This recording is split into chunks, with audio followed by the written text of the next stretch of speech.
I want to talk about giardinettes. What is a giardinette?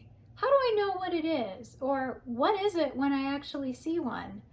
That's what we're going to talk about in this video, so stick with me. If this is the first time that you're coming across me, hi, I'm Nicole and I go by Jewelry Nerd.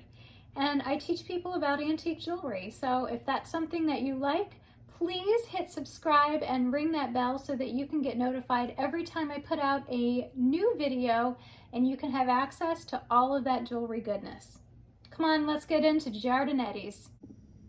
This is a giardinette from the Edwardian period. It is made out of platinum. It has old European cut diamonds and some wonderful pearls. It has these vine motifs with some leaves. And the fascinating thing about giardinettes is that each one has a different story to tell. This particular one is all about love. Let me tell you why. Giardinettes are really meaningful, and that's because of something called the language of flowers. Now, the language of flowers essentially has been used for a really long time. It goes way back in history, and there have been entire books that have been written about it. So if you're interested in it, I highly recommend picking up one of those books. You will be completely enlightened. You will totally understand why we give flowers today and what those flowers mean. But how it goes back to giardinettes is that each flower and each color of flower has specific meanings behind it, and those meanings kind of convey into the symbolism of each giardinette. So that's one of the things that makes giardinettes really special. Let's go back to the language of flowers for just a second. Think about why we give flowers today and what kind of flowers we generally give and who gives them to whom. So let's take roses, for example. Most of us are familiar with roses, and we usually receive roses from a partner. The reason why is that they're usually red. Red is symbolizing passion.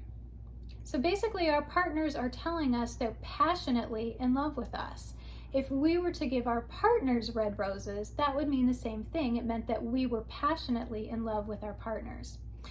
We can also give flowers to just our friends. And in that case, we probably wouldn't want to give them red roses. Well, I mean, maybe you would, that's up to you. But most of us would probably want to give our friend yellow roses because yellow roses specifically symbolize friendship. So you see how this works and you see how it all kind of correlates? So let me show you why this particular giardinette that I have is really fabulous and what the symbols behind it mean. When you look at this giardinette, you can see ivy leaves. So each of these little leaves are ivy. And if you want to understand the symbolism behind ivy, you need to think about how it grows. When ivy grows up a building, it clings to that building. And when we love someone, we definitely cling to them. That's why this particular brooch is all about love.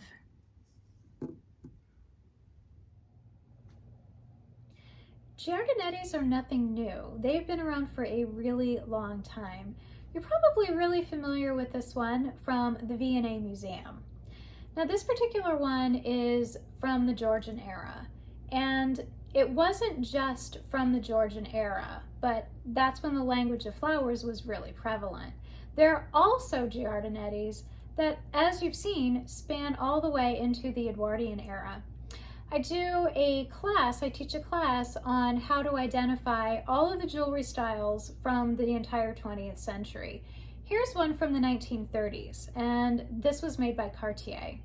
In fact, here are two more that were also made from the 1930s in the Art Deco style, and these were also made by Cartier. So as you can see, giardinettes span for a really long time, and that's because the language of flowers always meant something to someone, just like they mean something to us now. So when you give these brooches to someone, or rings, you are basically giving them the entire language of flowers that goes behind it. So think about that the next time you give someone flowers. You can easily give them a giardinette instead. Wouldn't you rather have a giardinette? I know I would. I want to extend a special thank you to Anne Ferguson for letting me use your amazing example of a Giardinetti brooch for this video. And for anyone who's interested in learning how to identify all of the styles of the 20th century, click that link in the bottom of this video, and I'll see you in the class. If this is something that you like, I hope that you stick with me. I hope to make this a regular series, and jewelry history is fascinating, so if this is something that you totally dig, and why wouldn't you, I hope that you continue to watch these videos. Until next time, see you later. I'm Nicole. Bye.